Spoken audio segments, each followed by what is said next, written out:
शुक्राचार्य को निगल गए शंकर भगवान, लेकिन मृत संजीवनी विद्या तो उनके अंदर थी, वो अंदर जाके समाप्त नहीं हुई, अंदर चक्कर लगाते रहे, निकलने का कोई रास्ता नहीं।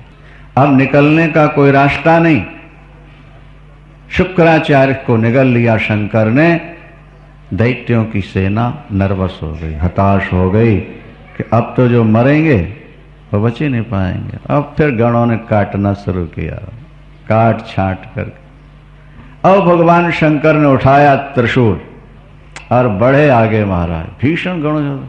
अब भगवान शंकर ने खींच करके अंधक को त्रिशूल मारा, उसके पेट में त्रिशूल छिद गया और शंकर ने यूं त्रिशूल मारा और त्रिशूल को सीधा कर दिया, वो त्रिशूल के ऊपर लटक गया। अंधक, अंधकार 3000 वर्ष तक त्रिशूल में लटका रहा, सूख गया, सूख गया, बिल्कुल मरा नहीं। यहां शुक्राचार्य जी भगवान शंकर के उदर में हवा की तरह घूम रहे, निकलने का कोई। 108 नामों से एक मंत्र से भगवान शंकर का उन्होंने स्तवन किया, मंत्र के द्वारा। कहां? अंदर ही अंदर शुक्राचार्य जी भगवान शंकर। वही नारद को जो कहा था ना भगवान विष्णु ने कि जपहु जाय शंकर सतनामा हुई है हृदय तुरत, वो 100 यहां लिखे हुए हैं, 108 नाम। महादेव, विरूपाक्ष, चंद्रार्थ कृशेखर, अमृत, शाश्वत, स्थाणु, नीलकंठ, पिनाकी, वृषभाक्ष, महागेय, पुरुष, सर्व कामद, कामारी, कामदहन, कामरूप, कपर्डी, विरूप, गिरीश, श्रृक्वी, रक्तवासा, योगी, त्रिपुरग्न, इस तरह 108 नाम है एक क्रम से। इस 108 नाम का जो नित्य पाठ करता है भगवान शंकर की कृपा उसे जरूर प्राप्त होती है, उसे शांति भी मिलती है।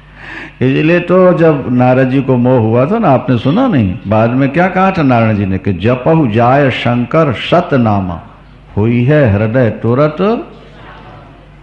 तो शुक्राचार्य जी एक मंत्र, बड़ा लंबा मंत्र यहां लिखा हुआ, उस मंत्र के द्वारा शंकर की स्तुति करते हैं। और अंधक 108 नामों का स्तोत्र भगवान शंकर ने शुक्राचार्य को अपनी इंद्री के द्वारा बाहर निकाला। शुक्र धातु का भी नाम शुक्र ही होता है संस्कृत में, क्या समझे आप? तो इंद्री के द्वारा जब शुक्राचार्य बाहर आए तो शुक्र कहलाए, शुक्र ही कहलाए ना, धातु ही कहलाए धातु रूप में। और फिर उन्होंने बड़ी लंबी चौड़ी स्तुति भगवान की है। तब भगवान शंकर ने उनको महामृत संजीवनी विद्या प्रदान की और ग्रहों में स्थापित किया और ये कहा कि जब तुम उदित रहोगे तभी विवाह शादी सफल होगी, और तुम्हारे अष्ट होने पर जो लोग शादी विवाह करेंगे, नहीं समझ में आई बात, वो दंपति का प्यार बना नहीं रहेगा। प्यार बना रहा तो पुत्र नहीं होगा, पुत्र हो गया तो गरीबी आ जाएगी, कोई ना कोई समस्या।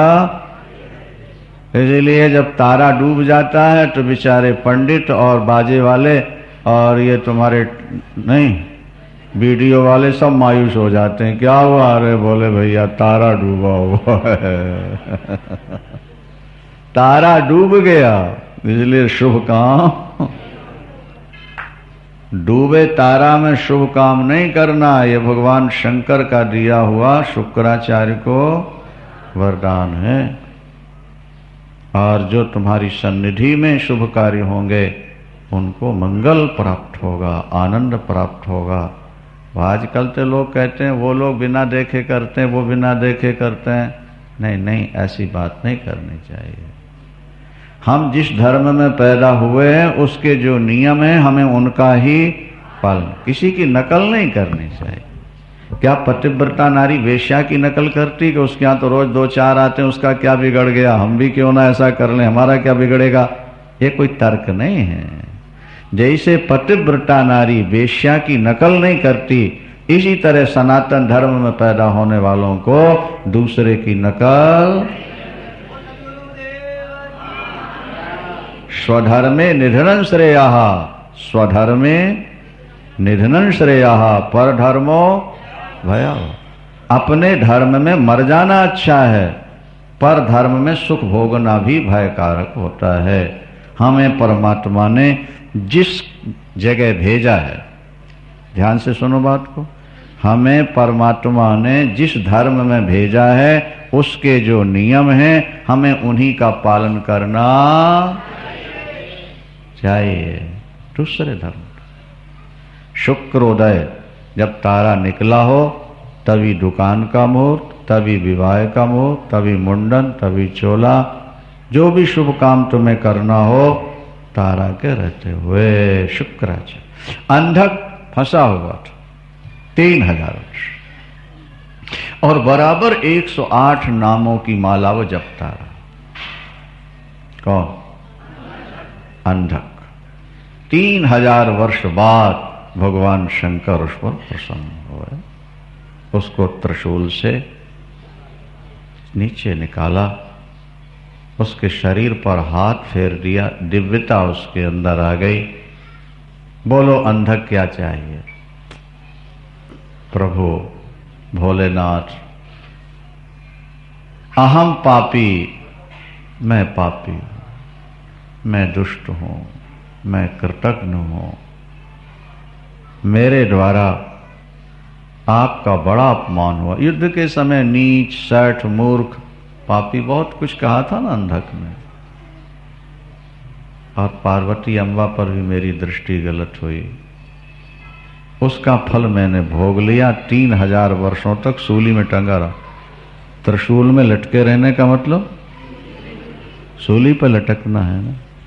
3000 वर्ष।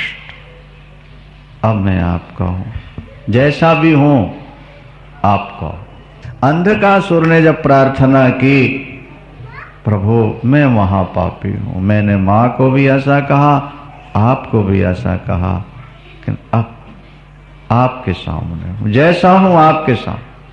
भगवान ने कहा वर मांगो, क्या चाहिए? क्या चाहिए? बोले प्रभु अपने चरणों की प्रीति, अपने चरणों की प्रीति दो, अपने चरणों में रख लो। और मां मुझे अपना बेटा समझकर मेरे अपराध माफ कर दें। भगवान शंकर दया से भर गए, अंधकासुर को गले से लगा लिया, सिर पर हाथ फेरा और कहा पार्वती प्रिय, ये तुम्हारा बेटा है, भूला भटका आ गया है, इसको अपना मान लो। अम्बा पार्वती ने भी अंधक को गले लगा लिया, सिर पर हाथ रखा, देवता पुष्प वर्षाए, बाजे बजाए, भोले बाबा ने कहा तुम हमारे गण बन करके रहोगे, तुम हमारे गण बन करके रहोगे। वही अंधकासुर भगवान शंकर के दरबार में गण बन करके स्थित हो गया। भगवान तो बड़े दयालु हैं, बड़े दयालु हैं महाराज। आगे बड़ी सुंदर सुंदर कथाएं हैं। भगवान का यति अवतार हुआ, भगवान का हंसावतार हुआ शंकर बाबा का। बहुत सारे अवतारों की चर्चा होगी। अभी आपको शिव तांडव सुनवाते हैं, बहुत बढ़िया, ध्यान दो। 500 ताली एक व्यक्ति के द्वारा बजती हैं। 1000 हाथ हुए ना, और 2-2 जब चलेंगे तो आप तो 2 ही हाथों में थक जाते हो, 1000 हाथों वाला नहीं थकता। ताली की गड़गड़ाहट ऐसे हो कि भक्तों के हृदय में भगवान शंकर प्रकट हो जाए, तब तो मौज है कि नहीं। हिरण्यकश्यपु के पुत्र हैं प्रहलाद, प्रहलाद के पुत्र हैं विरोचन, विरोचन के पुत्र हैं राजा बलि, और बलि के पुत्र हैं बाणस। 1000 भगवान शंकर। कठिन तपस्या की है बाणासुर ने। भगवान शंकर को अपने महल में रख लिया उसने, अपने भजन से, तपोबल से भगवान को वहीं रहना पड़ा। जब वो महाराज 1000, ध्यान से सुने बात को, 1000 हाथों से ताली बजा के तांडव नृत्य करता है बोलता हुआ, उस समय सचमुच में देवता भी पुष्प वर्षा करके बाजे बजा करके जय जयकार करते थे।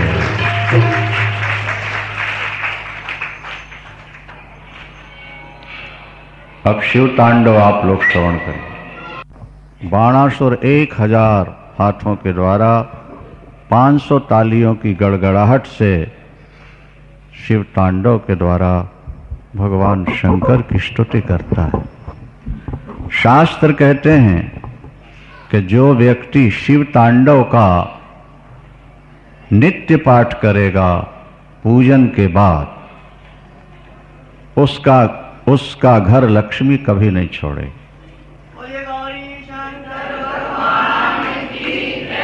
उसके घर में स्थायी लक्ष्मी रहेगी, उसके घर में वाहन सुख और शांति का निवास रहेगा। यही तो कारण है कि रावण को सोने की लंका मिल गई। बाणासुर भी शिव तांडव के द्वारा भगवान शंकर को प्रसन्न करता है और भगवान शंकर ने का वर मांगो, भोलेनाथ हमारे पास रहो, हमारे रक्षक बन करके रहो, बस यही हमारे लिए आपका वर है। भगवान शंकर ने कहा तथास्तु, जाओ दे दिया। भोले बाबा ना तो करना जानते नहीं ना। अब भगवान शंकर सदा साथ रहते थे बाणासुर। बाणासुर ने त्रैलोक पर विजय प्राप्त की। बाणासुर जो पारत की पूजा करता, पारदेश्वर और पार्थिवेश्वर, जब उसने त्रैलोक पर विजय प्राप्त कर ली, अतुल सुख संपत्ति का भोग कर लिया, तो एक दिन उसके मन में कुछ अभिमान आ गया। क्या अभिमान आ गया? भगवान शंकर से कहने लगा, भोले बाबा आपने ये 1000 भुजाएं मुझको दे दी, नहीं, ये मेरे लिए बोझा बन रही। क्यों? इसलिए कि आज तक इन भुजाओं से भिड़ने वाला कोई मिला ही नहीं। मुझे ये पता ही नहीं लग पा रहा कि मेरे हाथों में शक्ति कितनी है। तो या तो ये भुजाएं ले लो, या फिर इन भुजाओं की शक्ति आजमाने के लिए कोई व्यक्ति दे दो, नहीं तो फिर आप ही मेरी भुजाओं की खुजली मिटा दो। बोलो शंकर भगवान की। अरे उन्होंने कहा, भाई बात ध्यान से सुनना। उन्होंने कहा, भगवान शंकर ने कहा, गुरु और चेले की लड़ाई शोभा नहीं देती। स्वामी और सेवक आपस में लड़े, इसमें शोभा नहीं होती बाणासुर। पर हां, तेरी भुजाओं की खुजली मिटाने वाला कोई आने वाला है। कैसे पता लगेगा भोलेनाथ के आ गया? बोले ये तेरा झंडा, तेरा ध्वजा है ना, तेरी ध्वजा जब किसी के बाण से कट के तेरे आंगन में गिर जाए तो समझ लेना लड़ने वाला आ गया। ठीक है भोलेनाथ, मैं प्रतीक्षा करूंगा। बाणासुर की पुत्री का नाम है उषा, क्या? और उसकी सहेली का नाम है चित्रलेखा। बड़ा प्यार आपस। एक दिन उषा रात्रि में सो रही थी, स्वप्न में एक दिव्य पुरुष आया और अधर सुधा का पान करा करके चला गया। उषा की आंख खुली और एकदम विह्वल हो गई, व्याकुल हो गई। वो कौन था जो सपने में आया, जिसका सम्मिलन हुआ? वो कौन था? चित्रलेखा ने देखा कि सहेली परेशान हो रही है, पूछा, बहन क्या बात, क्यों इतनी ज्यादा घबराई हो, उदास सी हो, क्या देख रही हो? बोले स्वप्न में एक पुरुष आया था, उसका सौंदर्य कैसा था मैं बता नहीं सकती वाणी से, पर उस पुरुष के बिना मैं जीवित नहीं रह सकती। ठीक है, सहेली का काम है सहेली को सहयोग देना, मित्र का काम है मित्र को इसीलिए तो बनाए जाते हैं कि आड़े समय में काम आएंगे। धीरज धर्म मित्र अरु नारी आपत्ति काल, तो चित्रलेखा उसको ला दे, नहीं तो मैं मर जाऊंगी। देवियों का पेटेंट शब्द होता है, ये काम हो जाए तो ठीक, नहीं तो बोले कल फिर आप मर ही पाओगे। बोलो शंकर भगवान की। तो चित्रलेखा ने कहा कि उसको ला दे। अरे पहले उसका एड्रेस तो बता, कोई पता बता, कोई शक्ल बता, नाम बता। बोले मुझे कुछ पता नहीं, बस उनको ला दे।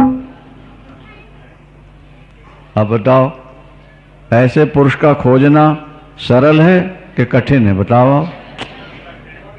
हाँ, पर वो चित्रलेखा थी, वीडियो की तरह फिल्म उतारने वाली थी वो। उसका हाथ यूं चलता था महाराज, कंप्यूटर की तरह। चित्र बनाना शुरू किया, बहुत सुंदर बहुत सुंदर। पहले देवताओं का बनाया, जो चित्र बनाए, नहीं नहीं नहीं, लाखों चित्र बना दिए उसने। अंत में भगवान कृष्ण का चित्र, एकदम खुश हो गई। बोले वक्त मिलती जुलती शकल है बहन, बिल्कुल मिलती जुलती। कृष्ण के बाद प्रद्युम्न की शक्ल बनाई। बोले प्रद्युम्न की, बोले और ज्यादा मिलती जुलती है, बस जरा ही सा कहीं अंतर है। जैसे अनिरुद्ध का चित्र बनाया, गले लिपट गई उसके, नाचने लगी। बोले यही था जो रात में आया हुआ था, यही था। अब कहाँ है, कैसे है, क्या है चित्रलेखा? अगर तू चित्र बना सकती है तो फिर उसका एड्रेस भी तो जानती होगी, तू पता भी तो जानती है। बोले वो द्वारिका में रहता। बहन तुम्हें सहेली बनाया है, जिंदगी भर तुम्हारी मैं ऋणी बन करके रहूंगी, तुम्हारा कर्जा उतार नहीं पाऊंगी, जैसे तैसे ले आओ। चित्रलेखा ने कहा वहां तो मच्छर भी नहीं जा सकता, इतनी सुरक्षा व्यवस्था है। एक परकोटा पार करेंगे जैसे दूसरा तीसरा। उषा ने कहा फिर तो मैं मर जाऊं, कोशिश करो कहीं से, कैसे भी हो ला दो मेरे चहेते को। अच्छा, चित्रलेखा ने कहा मैं कोशिश करती हूँ। आकाश मार्ग से गई महाराज, और कैसे तो भगवान की लीला ही थी। वो महल के अंदर प्रवेश करती और जिस पलंग पर श्रीमान जी सो रहे थे, कौन सो रहे थे? पलंग के शहर जैसे हनुमान जी द्रोणागिरी ले आए ना सजी उनके शहर, ऐसे पलंग ही उठाया उसने। और फिर आकाश मार्ग से चलती हुई शोणितपुर और आ गई एकदम अरुणाचल प्रदेश में। शोणितपुर लाके महल के अंदर उषा से कहा था, देखा अभी वो सो ही रहे, वो पता नहीं। उषा ने देखा, गदगद हो गई। चित्रलेखा ने कहा श्रीमान जी उठिए। तो एकदम अनिरुद्ध हड़बड़ा के उठे और देखने लगे चारों तरफ, मैं कहाँ आ गया, कौन ले आया? चित्रलेखा ने कहा तुम्हारी चहेती के पास मैं ले आया हूं, लाई हूं तुम्हें। ये है उषा, ये तुम्हें चाहती है, स्वप्न में तुम मिले थे, 4 आंखें हुई, प्यार हुआ। अच्छा, लड़की जब जवान हो तो घर से बाहर नहीं जाने देना चाहिए। अब तो सारी मर्यादाएं सनातन धर्म की खत्म हो चुकी हैं। प्राचीन काल में बेटी जब जवान हो जाती तो घर से बाहर नहीं निकलना, और बेटी बाहर जाए तो रक्षक साथ होना चाहिए, परिवार का कोई सदस्य साथ होना ही चाहिए। शराब रात को पियोगे सुबह उतर जाएगी, और सुबह पी लोगे तो शाम तक। लेकिन जवानी में जो नशा चढ़ता है वो उतरना नहीं जानता महाराज, वो बढ़ता ही जाता है, और जरा सा अवसर मिला और गलती हो जाती है। लड़का हो या लड़की, जवानी में सावधानी की जरूरत। उषा जवान थी, स्वतंत्र महल है, चारों तरफ पहरेदार हैं, खबरदार कोई बाहर नहीं जा सकता। अंदर का कोई व्यक्ति, बाहर का कोई व्यक्ति अंदर प्रवेश नहीं कर सकता। बहुत ध्यान से सुनेंगे बात को। जिस व्यक्ति का, जिस लड़की का चरित्र पवित्र होगा, ब्रह्मचर्य सुरक्षित होगा, उसका मुख शीशे की तरह चमकता हो। आजकल लड़कियों के, लड़कों के, अविवाहित लड़के लड़कियों के मुख तो पके हुए नींबू की तरह हो चुके हैं। वो तो क्रीम पाउडर और वो पोत पात के बिचारी थोड़ा आकर्षक बनी रहती है। सुंदरता तो गई, क्योंकि टीवी देख देख करके इनका ब्रह्मचर्य नष्ट होता रहता है, अब फिर इनके मिलन भी गुपचुप होते रहते हैं। प्राचीन काल में ऐसा नहीं था। अविवाहित लड़की लड़के को देखते ही बता दिया जाता था कि इसका विवाह अभी नहीं हुआ, इसका हो। अनिरुद्ध तो ऊपर से आ गए ना, पहरेदार तो देख ही नहीं पाए। अंदर उषा और अनिरुद्ध दोनों रह रहे हैं और चित्रलेखा व्यवस्था कर रहे। एक दिन उषा दरवाजे पर आई और जैसे ही पहरेदारों ने शक्ल देखी, शक्ल से समझ गए कि पुरुष से इसका संबंध हो। दौड़े दौड़े गए बाणासुर के पास। सरकार, कोई पुरुष अंदर गया नहीं आज तक हम लोगों की व्यवस्था सुरक्षा में, लेकिन लड़की के लक्षण देखकर उषा के ऐसा लगता है कि किसी पुरुष से उसका संबंध हो चुका। अब ये हम नहीं जानते कि पुरुष कौन है और कहां से आया है और कहां से आता है, पर शरीर के लक्षण ये बता रहे।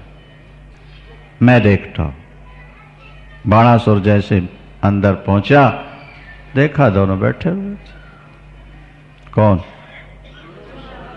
अनिरुद्ध और ललकारा बाणासुर ने।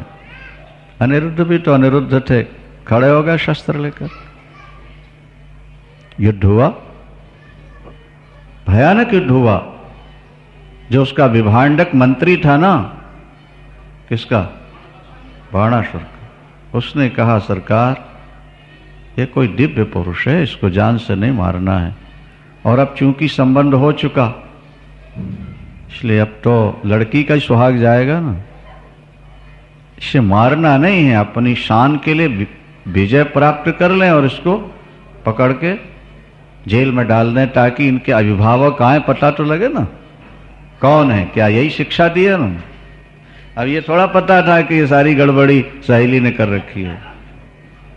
भाई अनिरुद्ध का क्या दोष था इसमें, बोलो?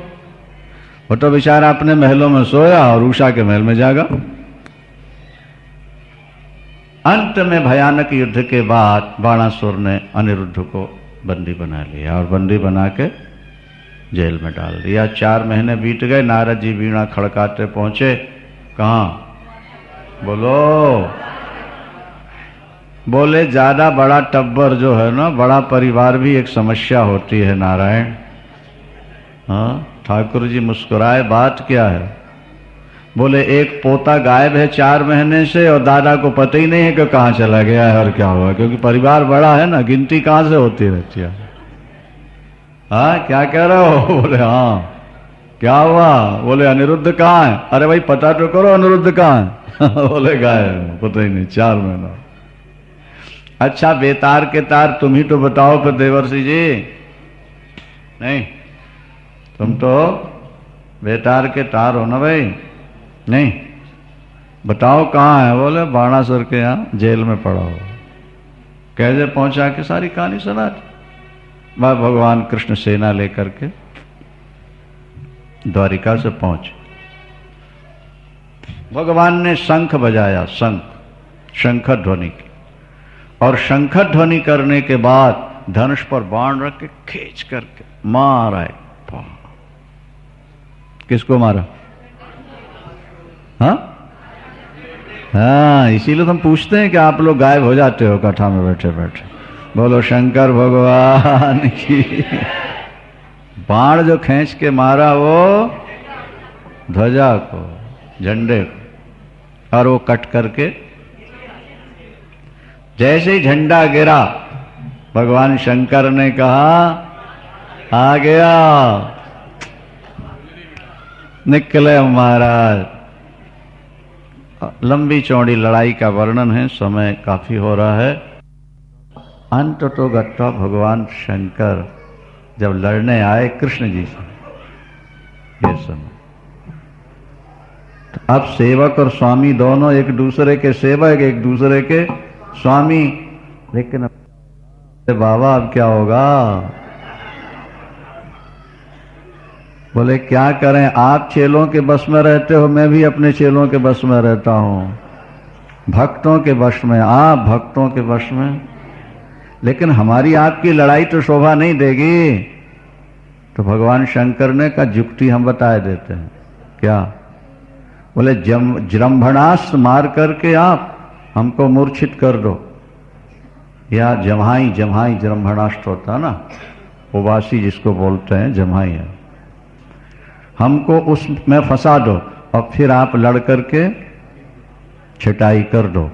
हमारे सामने होते हुए अगर आपने ऐसा किया तो महादेव की बदनामी होगी, जरा ये भी ध्यान रखना। क्या?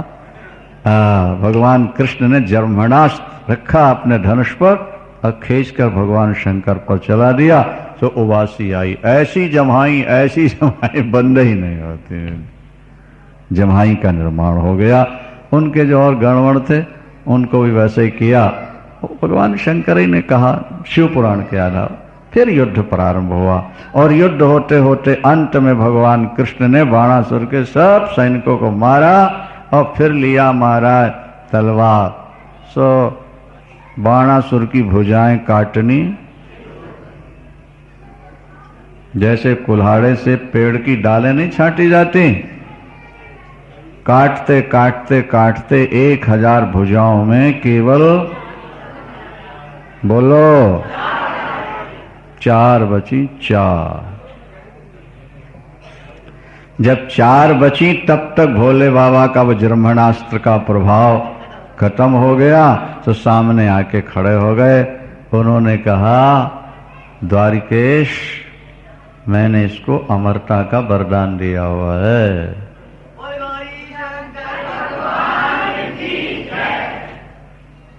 तो भगवान कृष्ण मुस्कुराए, बोले जान से नहीं मारूंगा, ये जो इसके हाथों में ज्यादा खुजली होती रहती थी ना, उसको थोड़ा छांट दिया, सफाई कर दी। अब 4 भुजा का ये आपका पार्षद बन करके आपके पास रहेगा। भगवान शंकर ने इशारा किया, बाणासुर। क्या इशारा था? लौट जाओ जल्दी से।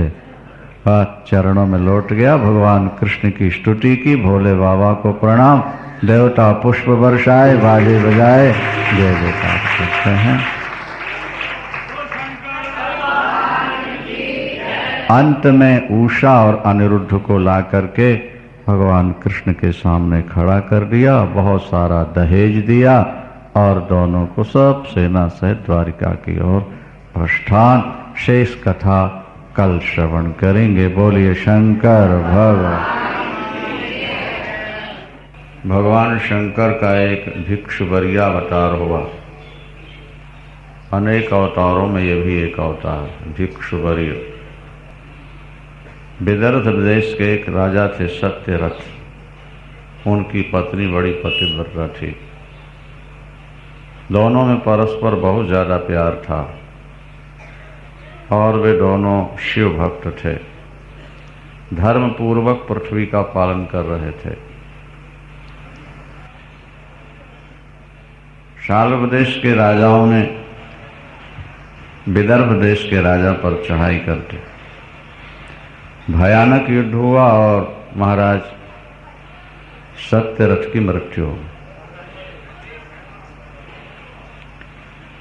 उनकी पत्नी गर्भवती थी। पति के वियोग से अत्यंत पीड़ित होकर विलाप करती हुई अपने गर्भस्थ शिशु को बचाने का प्रयास करती है और रातों रात महल से निकलकर जंगलों से भागती हुई एक तालाब के किनारे पेड़ के नीचे जाकर के बैठी। गर्भवती थी। यहाँ भय और वहाँ गर्भ प्रसव का समय समीप था। घबराहट के कारण उसी तालाब के किनारे रानी ने पुत्र को जन्म दे दिया। अकेली थी, कोई अंगरक्षक नहीं, कोई दासी नहीं। पुत्र जन्म देने के बाद ही भयानक प्यास से पीड़ित हुई, और कोई साधन नहीं, कोई व्यवस्था नहीं। प्राण बचाने के लिए प्यास पानी पीना है, और उस समय कैसा पानी होना चाहिए वो तो परिवार के लोग या डॉक्टर ही समझते हैं, लेकिन प्यास थी भयानक। वो उसी स्थिति में तालाब में सीढ़ियों से नीचे गई जल पीने के लिए,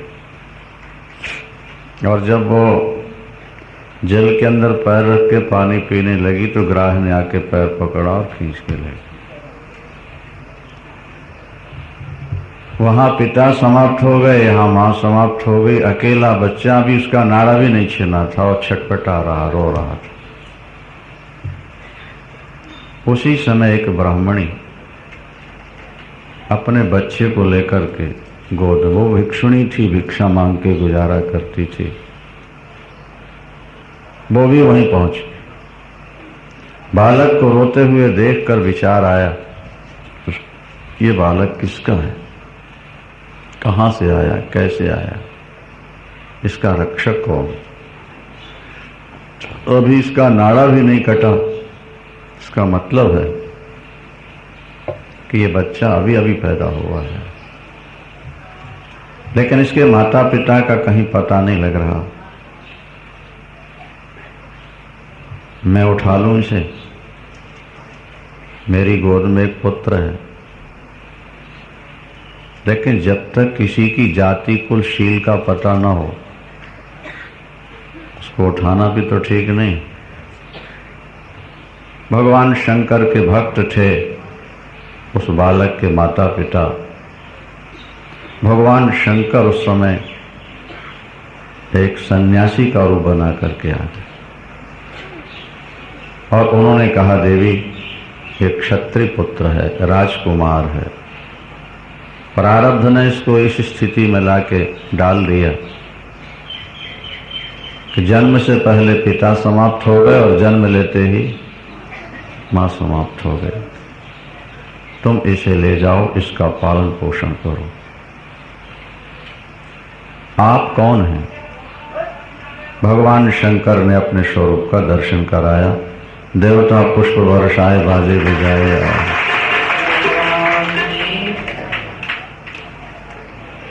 पुत्र कहां से आया, कैसे आया, भगवान शंकर ने सब सुना दिया। उसने पूछा कि आखिर ये राजकुमार इस परिस्थिति में कैसे आया। परिस्थिति का कोई हेतु तो होना चाहिए, कारण। जन्म से पहले पिता की मृत्यु, जन्म से पहले राज छिन जाना, और जन्म लेते ही मां का समाप्त हो जाना, राजकुमार। तब भगवान शंकर जो सन्यासी के वेश में आए थे, उन्होंने कहा, देवी ये विदर्भ देश के राजा सुसत्यरथ थे, ये पूर्व जन्म में पांड्य देश के राजा थे, सर्वधर्मों के ज्ञाता थे, और सारी पृथ्वी का धर्म पूर्वक ये पालन करते थे। भगवान शंकर की उपासना में इनका मन बहुत लगता था। किनका? सत्यरथ का, पांड्य नरेश, पांड्य देश के राजा। ये शिव भक्त थे। एक बार जब ये पूजन करने बैठे थे, क्या उसी समय शोर मचा बाहर। कोई मार रहे हैं, कोई बचाओ बचाओ चीख रहे हैं। महाराज ने पूजा अधूरी छोड़ी और बाहर निकल आए। उन्हीं के देश का, उन्हीं के राज्य के अंतर कोई एक जमींदार व्यक्ति जिसने पाप किया हुआ था,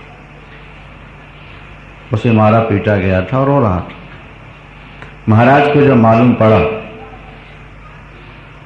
तो महाराज को भी क्रोध आ गया और महाराज ने उसको समाप्त करा दिया। एक तो बीच में पूजा छोड़ दी। शास्त्र का नियम यह है कि जैसे माला आपने पकड़ी है तो उसे पूरी करो, तब बात करो। पूजा प्रारंभ की तो बीच में बोलना नहीं चाहिए, उठना नहीं चाहिए। कोई विशेष संकट आ जाए अलग बात है, वहां कोई संकट वाली बात नहीं थी, खाली शोर सुना और उठ करके दौड़। इस पाप से शंकर की पूजा जो अधूरी छोड़ी, इस पाप से ये दोबारा जन्म लेते हैं और मृत्यु पुत्र जन्म से पहले हो जाती है। पुत्र कौन था? तो यहां सुनाया गया कि ये भी उनका पुत्र ही था, राजकुमार। प्रदोष काल में भगवान शंकर की पूजा किए बिना ये भोजन करके सो गया था। ये भी एक बड़ा पाप। संध्या के समय भोजन नहीं करना चाहिए, संध्या के समय सोना नहीं चाहिए। संध्या का समय भगवान शंकर की पूजा के लिए उपयुक्त होता है। इसको प्रदोष काल भी कहते हैं। संध्या के समय भगवान शंकर अम्बा पार्वती को, त्रिपुर सुंदरी को रत्नमयी सिंहासन पर बैठालकर तांडव नृत्य करके उनको प्रसन्न करते हैं और देवता पुष्प वर्षा करवाते हैं। त्रयोदशी तिथि भगवान शंकर को बहुत प्रिय है, बहुत प्रिय है। इसको प्रदोष व्रत भी कहते हैं। प्रदोष काल शाम के सूर्यास्त का समय होता है। तो राजकुमार ने बीच में ही छोड़ दिया, ठीक है। पिता अधूरी पूजा छोड़ करके आए, राजा बने और पराजित होकर मारे गए।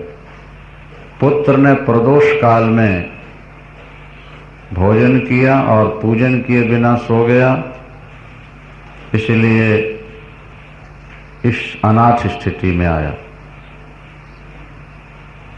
लेकिन उनकी मां जो समाप्त हुई, उसका हेतु क्या था? भगवान शंकर ने कहा इसकी सौत थी,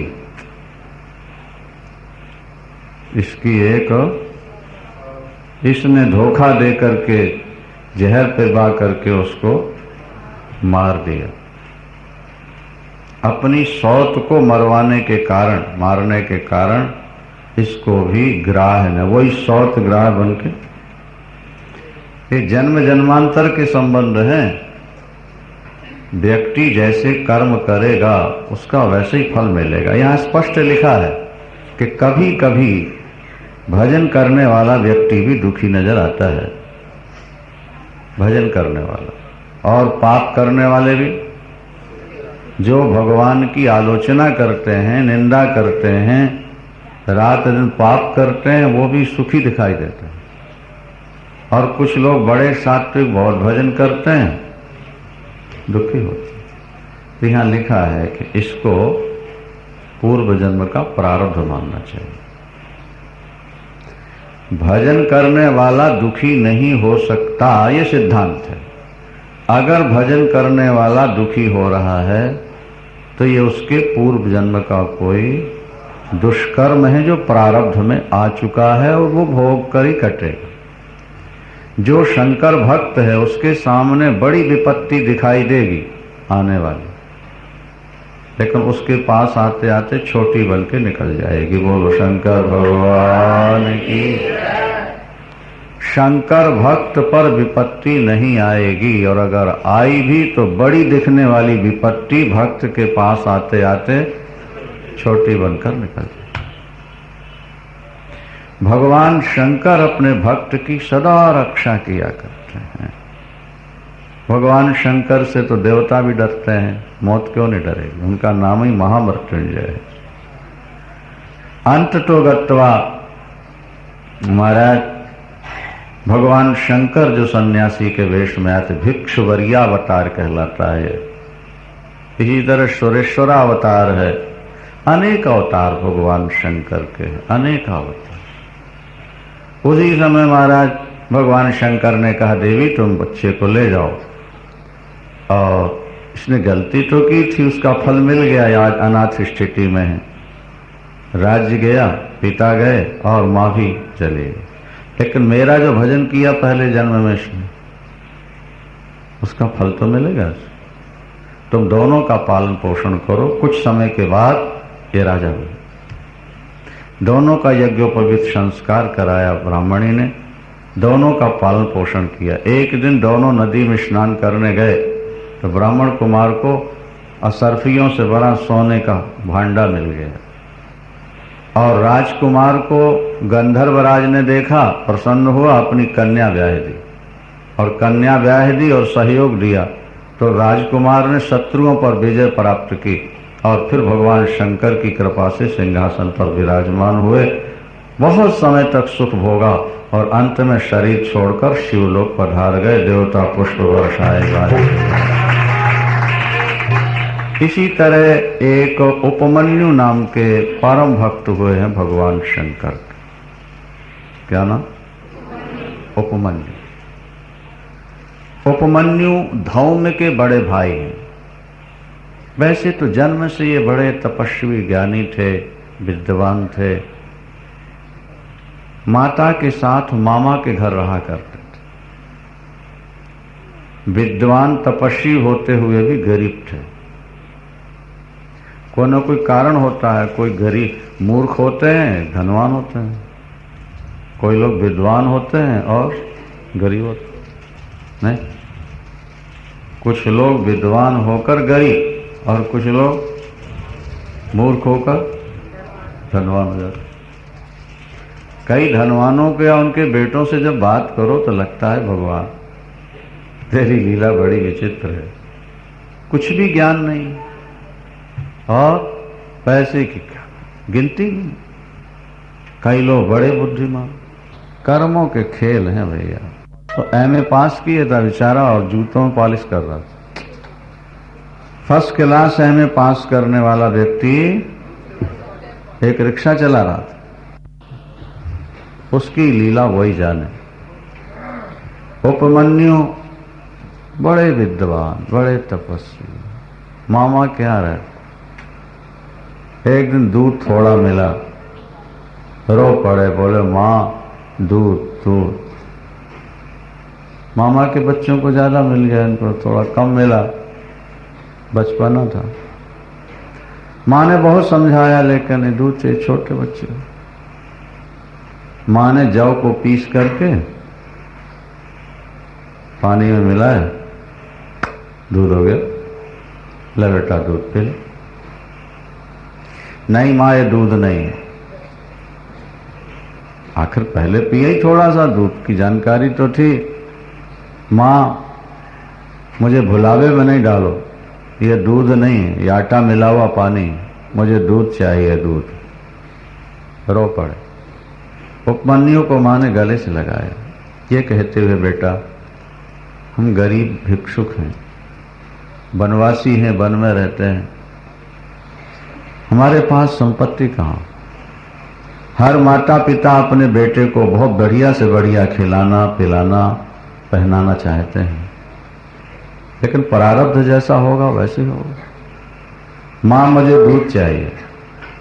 बच्चे, माँ ने कहा बेटा ठीक है, अगर तू दूध चाहता है तो भगवान शंकर की उपासना कर ले।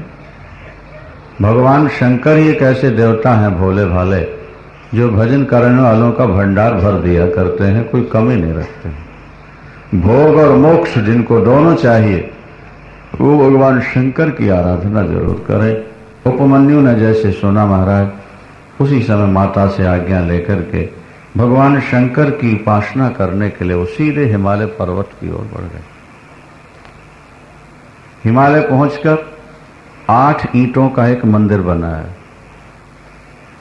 8 ईंटें लगा दी ऐसी ना, मंदिर हो गया छोटा सा। बड़े लोग करोड़ों रुपए के मंदिर बनवाते हैं, गरीब छोटा भी बनवा ले तो भी वही फल होता है। तो कहते हैं राजा हाथी दान करे और गरीब वो दांतरी दान कर दे, बराबर है। हजारों हाथी उसने एक दे दिया तो क्या विशेषता है। लेकिन जिसकी जीविका का साधन ही एक था और वही दान कर दिया, वो तो हाथी दान से भी श्रेष्ठ हो गया। जिनके पास अरबों हैं, अगर वो लाखों लगा के बना देते हैं तो विशेषता नहीं है। गरीब छोटा सा ही बना दे मंदिर तो बड़े मंदिर से बड़ा हो जाता है, क्योंकि भगवान को तो प्रेम प्यारा है, वस्तु प्रिय नहीं। 8 ईंटों का मंदिर बना के मिट्टी के शिवलिंग रख करके नीचे, और उपमन्यु ने आराधना प्रारंभ कर दी। उपमन्यु की आराधना चल रही है क्या? वो पंचाक्षर मंत्र का जप करते हैं और निरंतर भगवान शंकर का ध्यान। पंचाक्षर मंत्र सबसे श्रेष्ठ। पंचाक्षर मंत्र कौन सा है? ओम नहीं, केवल नमः शिवाय। बोलो शंकर भगवान। ओम लगा दोगे तो षडक्षर हो जाएगा, तो 6 अक्षर हो जाएगा। पंचाक्षर ओम जपने से जो फल मिलता है वही केवल नमः शिवाय से मिल जाएगा तुमको। शिव शिव जपो, नमः शिवाय नमः शिवाय नमः शिवाय। कुछ दिन करके देखो, भोले भंडारी तुम्हारा भंडार कैसे भरते हैं, तुम्हें कैसे सुखी बनाते हैं। दूध पूत से भरपूर कर देते हैं भोलेनाथ। श्रद्धा और विश्वास, भोलेनाथ की विशेषता यही है कि ये भक्ति ज्ञान वैराग्य शीघ्र प्रदान करते हैं। ये ज्ञान भक्ति और वैराग्य के मूर्त रूप है। उनका स्वरूप ही भक्ति ज्ञान और वैराग्य से परिपूर्ण है। गंगा की धारा भक्ति है और श्मशान का वास ये वैराग्य है, और निरंतर अपने ही स्वरूप में मस्त रहना ये ज्ञान है। गंगा की धारा क्या? भक्ति। भक्ति अखंड धारा, चिंतन की अखंड धारा ही गंगा की धारा। और श्मशान में जो रह रहा उसे को चाहिए नहीं। एक बार पार्वती जी ने कहा, भोलेनाथ लक्ष्मी जी के लिए कितना बढ़िया स्थान बनवाया नारायण जी ने, और ब्रह्मा जी ने देखो ब्रह्मलोक में पार्वती सरस्वती के लिए कैसा बनवाया। पर हम ही ऐसी हैं कि हमारे पति देव कुछ सुनते नहीं, श्मशान में रहते हैं और हमको भी यहाँ अब आना पड़ता है, क्या करें। और दुनिया कहती है त्रिलोकीनाथ हैं, सबको सब कुछ देते हैं। आप दुनिया को सब कुछ देते हैं और पत्नी बेचारी यूं श्मशान में साथ में रहे, ये शोभा तो नहीं है। हमारे लिए भी तो कुछ बनवा के दीजिए। भगवान शंकर हंसे मुस्कुराए, बोले जो आनंद यहाँ है वो वहां नहीं है। बोलो शंकर भगवान की। पार्वती वैराग्य में जो आनंद है वो आनंद और कहीं नहीं होता। लेकिन पार्वती जी तो लक्ष्मी जी का महल देख के आई थी। देवियों को किसी की साड़ी या जेवर दिख जाए जरा एक बार, फिर नहीं तो कौन आ रही है, कैसे प्रिंट की साड़ी पहने हुए है, कितनी कीमत की होगी, जेवर कैसे पहने हुए है, और मेकअप कैसे की हुई है, बाल कैसे कटा रखे हैं, भौएं कैसी कटाई हैं, नहीं पाउडर कैसा, यही देखती रहती हैं। बोलो शंकर भगवान की। ये प्रकृति है, इसको हटाना बड़ा मुश्किल होता है। इसलिए तो बिल्कुल शांत चुपचाप आ गई बैठे सो अच्छा है, नहीं और नहीं तो आने जाने वाले। पार्वती जी ने लक्ष्मी को वैकुंठ में देख तो लिया ना एक बार, वो श्रृंगार, वो दिव्य भवन। अब बोले या तो बर्फ के ऊपर रहते हैं, श्मशान में रहते हैं। और दुनिया कहती त्रिलोकीनाथ है, दुनिया कहते भोले भंडारी है, दुनिया कह रही हमको तो सब कुछ मिल गया, और पत्नी बेचारी यूं रह रही है, हमको बढ़िया महल चाहिए, नगर चाहिए। सोने की लंका बनवाई शंकर जी ने, किसके लिए? हाँ हाँ, और कहा जरा निरीक्षण परीक्षण करे। ओ पार्वती जी ने देखा, इसको शोरूम बनाऊंगी, इसको ड्रेसिंग रूम बनाऊंगी, इसको किचन रूम बनाऊंगी, इसको ये बनाऊंगी, इसको वो बनाऊंगी, यहाँ सहेलियां बैठा करेंगी, यहाँ गण बैठा। सेटिंग में अपने काफी समय लगाया। बड़ा सुंदर सोने का महल, 9 रत्नों से जड़े हुए, सब सोने सोने। देखा ही बड़ी खुश थी आज तो भगवान शंकर पर। बोले पति तो वही जो पति पत्नी की भी मान ले, हमारे भोले बाबा तो हमारी भी मान ही लेते हैं। देखो कैसा बढ़िया महल बना दिया सोने की लंका में। अब क्या करना? बोले जल्दी चलो, वहीं रहेंगे, अब श्मशान में बहुत दिन रह लिया, छोड़ो। तो भगवान शंकर ने कहा बिना चट किए तो प्रवेश नहीं होता ना। चट क्या बोलता है? हाँ, गृह प्रवेश मुहूर्त हो, पहले हवन हो, पूजन पाठ ब्राह्मण भोजन, उसके बाद फिर उसमें प्रवेश होगा। अभी तो चलो ब्राह्मण बुलाओ, बढ़िया, सबसे बढ़िया ब्राह्मण कौन है? बोले रावण से बड़ा और कौन है? सर मेरा भगत भी है, नहीं समझ में है, और महापंडित है, क्योंकि ब्रह्मा जी पढ़ाने आते हैं। किसको? हाँ, ब्रह्मा जी वेद पढ़ाने आते थे रावण, महापंडित। अभी शिव तांडव कल सुना नहीं आपने? उसी का बोला, कैसी शब्दावली है।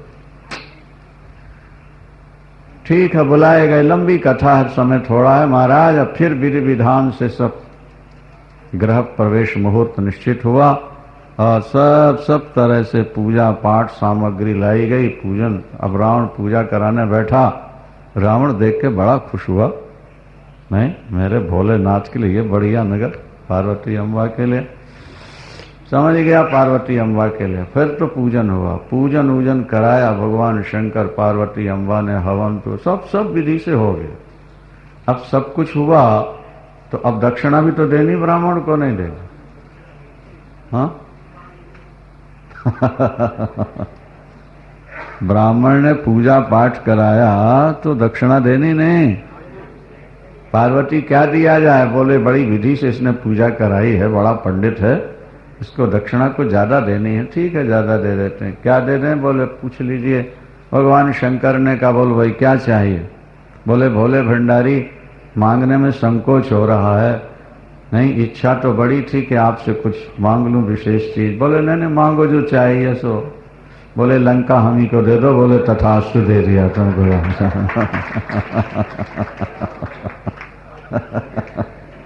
क्या? पार्वती का मुंह पीला पड़ गया। पार्वती अम्बा ने कहा, बोले ये क्या किया आपने? उन्होंने कहा अपना वही श्मशान और कैलाश बढ़िया है पार्वती, ये तो विलासियों के लिए होता है, अपन को तो एकांत में रह के भजन करना है। वैराग्य के मूर्त रूप भक्ति, वैराग्य और ज्ञान, इसलिए भगवान शंकर के नेत्र ज्यादा अधोन्मिलित होते हैं। शांभवी मुद्रा कहते हैं शास्त्रों में। जैसे दोज का चांद होता न, इस तरह आंखों के नीचे की सफेदी थोड़ी सी दिखती हो, आंखें पूरी बंद नहीं और खुली नहीं। खुली रहेंगी तो दृश्य दिखेंगे और बंद होंगे तो नींद आ जाएगी।